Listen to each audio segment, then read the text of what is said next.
Ian Neves, eu tô tão exausta que ultimamente eu tenho feito as maiores loucuras em troca de qualquer migalha de descanso mental.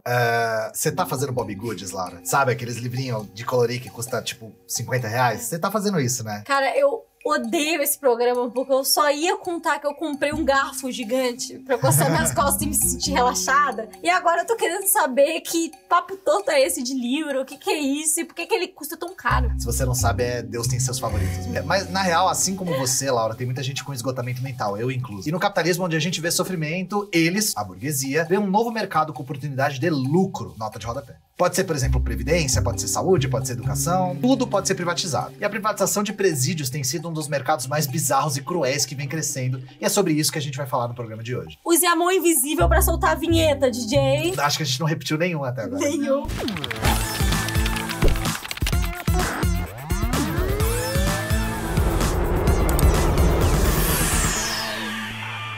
Bom, pessoal, na real existem relatos de experiências de presídios privatizados lá do século XIX, mas era uma coisa bastante localizada e bem particular. Mas essa moda de privatizar presídios se torna uma tendência a partir dos anos 80, quando Ronald Reagan era o presidente dos Estados Unidos. Com o neoliberalismo passando como um trator, concentração de renda cada vez maior, desemprego e o fim de programas sociais, se temia ali um levante das comunidades negras e das mais pobres também. Os índices de violência e de miséria também subiram muito e era necessário causar a impressão que o governo não estava parado. É por isso que em 86 foi aprovada a Lei Antidrogas, que estabelece uma pena de prisões mínimas e obrigatórias a pessoas que usavam drogas. E existe inclusive uma disparidade de pena entre usuários de crack e de cocaína. As aplicações dessa lei causam um aumento inédito na população carcerária no país. Tanto que hoje a população carcerária dos Estados Unidos é de 2,2 bilhões, nos quais, pasme, 67,8% são pessoas negras. E essas medidas aí do governo Reagan de repressão não tinham qualquer objetivo, de fato, de reprimir tráfico, tá, gente? Não se engana. Elas foram pensadas para estabelecer um regime de terror e repressão nas comunidades mais afetadas pelas medidas impopulares de austeridade fiscal, inclusive mantendo essas comunidades sob controle. Afinal, os salários dos trabalhadores negros dos Estados Unidos caíram 22% nos anos de 1980 e aumentou 20% o número de trabalhadores negros em trabalhos que pagavam valores abaixo do salário mínimo. Enquanto isso, o governo Reagan estava fazendo vista grossa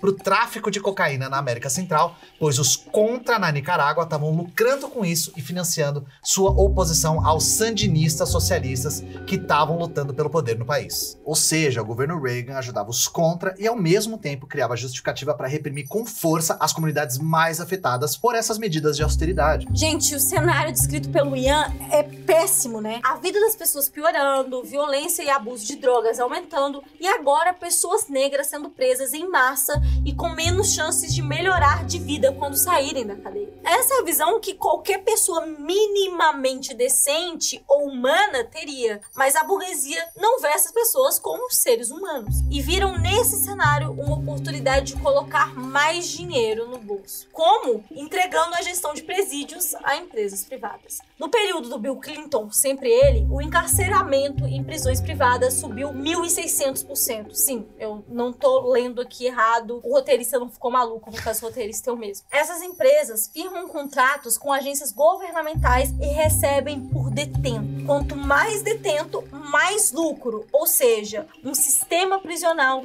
que quer mais presos e mais reincidentes nos crimes. Afinal, se o seu produto é detento, por que seria interessante para sua empresa diminuir a violência? Não é à toa que, em 2017, a Divisão de Fiscalização do Departamento de Justiça publicou um relatório que indicou que nas prisões privadas é maior o número de agressão, enquanto é menor a atenção médica e investimento em serviço de reabilitação, como educação e recursos profissionalizantes. A estratégia está dando super certo para as operadoras de serviço privado, que em média lucram 3 bilhões de dólares por ano. Sem falar no trabalho escravo e compulsório que voltou com força nas prisões dos Estados Unidos e que na prisão privada é ainda pior. A 13ª emenda da Constituição, que aboliu a escravatura em 1864 no país, permitiu a continuidade da servidão voluntária, no caso de condenados por crimes, qualquer crime que seja. Os detentos, então, fazem serviços pesados, muitas vezes sem equipamento de proteção, recebendo pagamento de 20 centavos por hora. E eu tenho certeza que você já viu isso em desenho animado.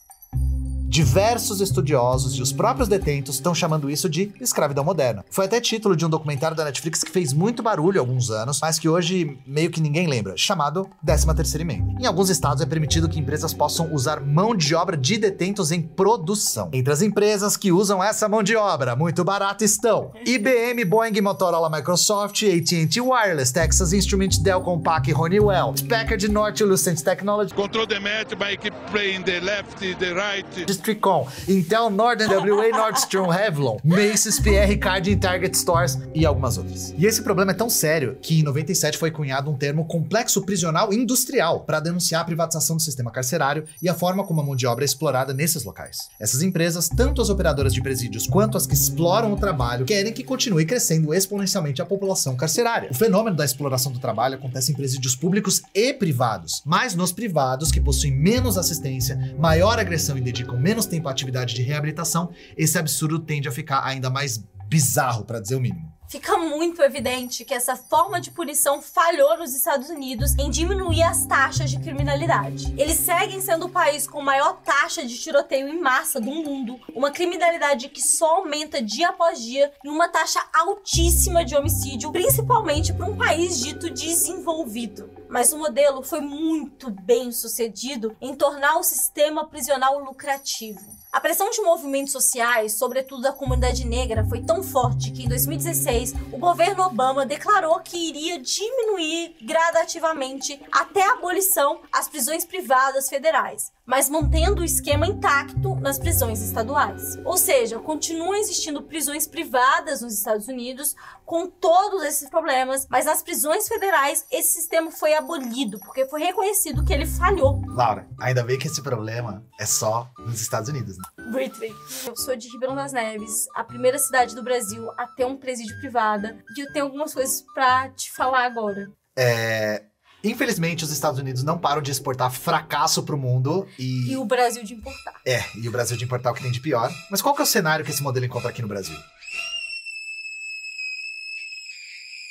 Bom, o Brasil tem a terceira maior população carcerária do mundo, com 850 mil detentos, ficando apenas atrás dos Estados Unidos e da China, que é o país mais populoso do mundo. É tanta gente presa no Brasil que existe um déficit de 230 mil vagas no nosso sistema carcerário. Os detentos aqui lidam com superlotação, péssimas condições sanitárias, comida muito ruim, falta de estrutura para projetos educacionais e profissionalizantes em muitos presídios. Nossos presídios somam também, em média, 6 mortes por dia. E se estima que 1 entre cada 4 pessoas sequer receberam julgamento. Eles estão em prisão provisória mesmo sem ser em flagrante. Isso quer dizer que 25% dos detentos no Brasil não tem qualquer veredito ainda. O que significa que potencialmente temos milhares de pessoas inocentes sendo mantidas presas por longos períodos sem julgamento nenhum. A verdade é que o sistema carcerário brasileiro tem se mostrado ineficiente em cumprir sua missão constitucional, que é reabilitar os cidadãos e prevenir crimes. Uma pessoa que entra em um presídio hoje enfrenta um verdadeiro inferno, independente do seu delito ter sido leve ou grave, além de muitas vezes saírem da prisão com sérios problemas psiquiátricos ou afiliados a alguma facção criminosa.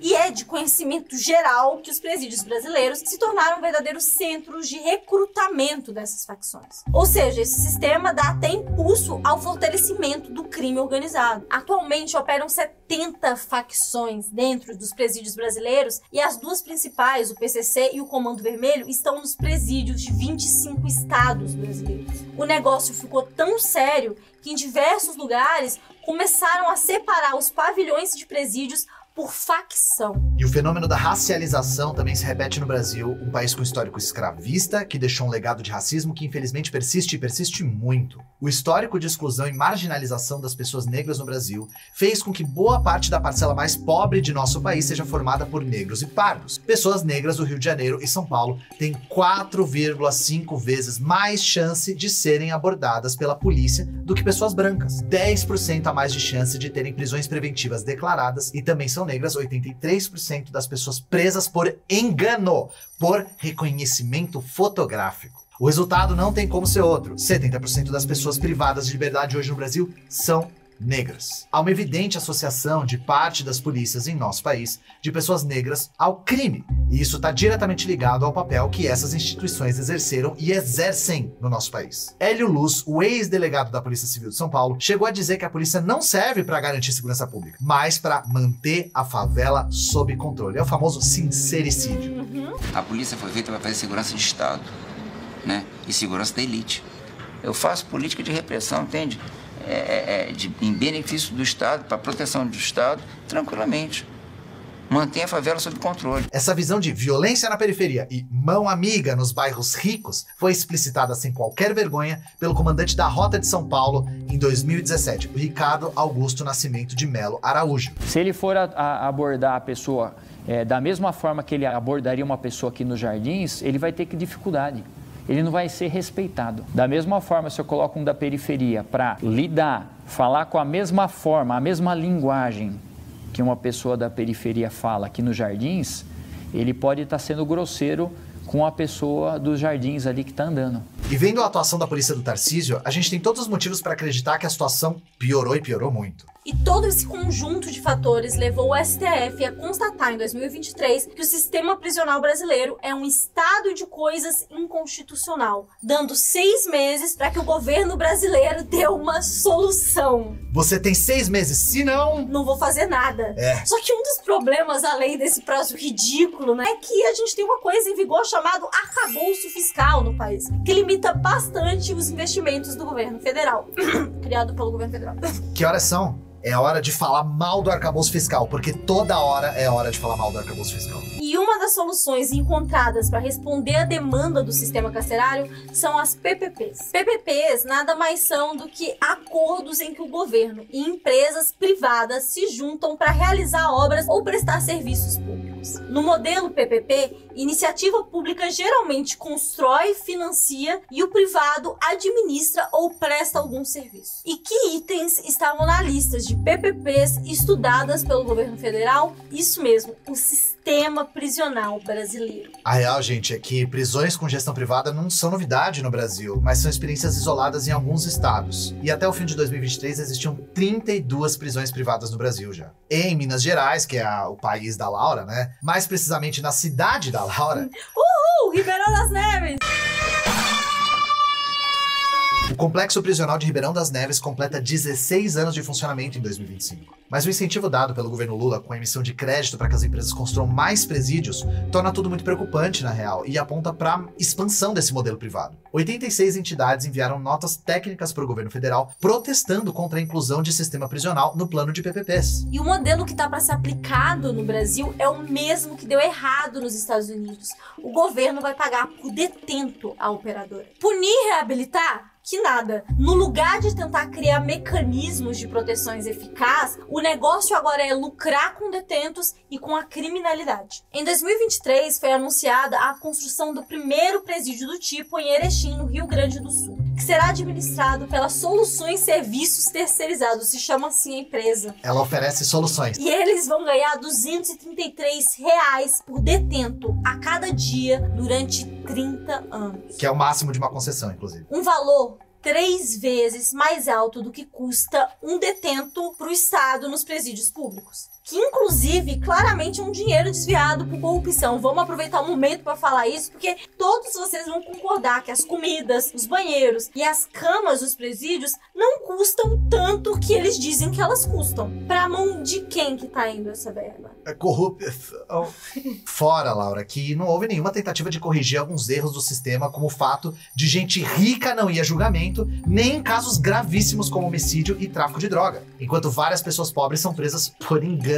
Essas medidas assumem sem máscara nenhuma que o objetivo do sistema prisional não é proteger, punir, reabilitar e devolver sujeito regenerado à sociedade. Quem está elaborando essas medidas e fazendo lobby para sua implementação sabe que isso vai piorar consideravelmente os números de encarceramento. Afinal de contas, para as operadoras obterem lucro real, elas precisam de muita gente presa. E o arcabouço fiscal, se permanecer, vai abrir espaço para parcerias cada vez mais bizarras entre Estado e setor privado, em muitos setores nos quais essa parceria ameaça a qualidade qualidade do serviço, que na nossa opinião de comunista é todas, mas enfim. Mas o caso das prisões é especialmente pra mim preocupante pelo cenário que a gente tá mostrando aqui, que a gente mostrou. E eu pergunto, a sociedade brasileira se beneficia em que disso tudo? A criminalidade não diminui, o sistema não se torna mais eficiente, além de que isso não gera punição de grupos que historicamente não são freados. Os números provam que isso não funciona. O Brasil registra uma taxa de reincidência que orbita em 46%.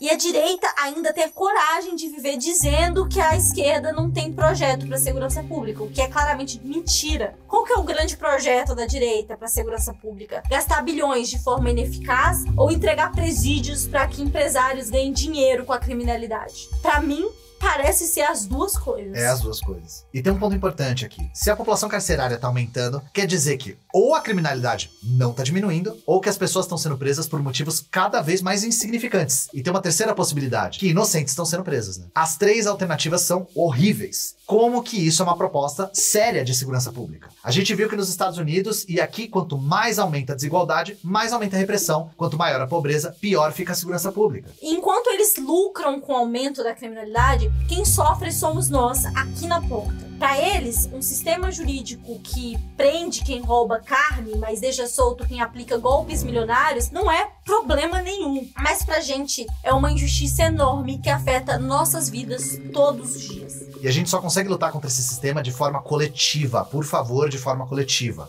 Por isso, a gente sempre fala aqui, procura um partido, procura coletivo, procura movimento social, se organize. Todo mundo pode contribuir se for de forma coletiva. E sabe o que você coletivamente deve fazer? Não sei. Se inscrever no canal do ICL, curtir esse vídeo, compartilhar, mandar pros seus amigos. Ele fala assim, você tá reclamando da criminalidade, falando que a solução é privatizar presídio. Olha o que isso gerou com os números que aconteceram. Então assim, se inscrevam nesse canal, ativem o sininho, curtam, comentem. E é isso, até a semana que vem, vamos nessa. Eu vou passar a vida fazendo o quê? Mantendo o meu padrão? Eu acho que a vida tem alguma coisa a mais pra valer a pena.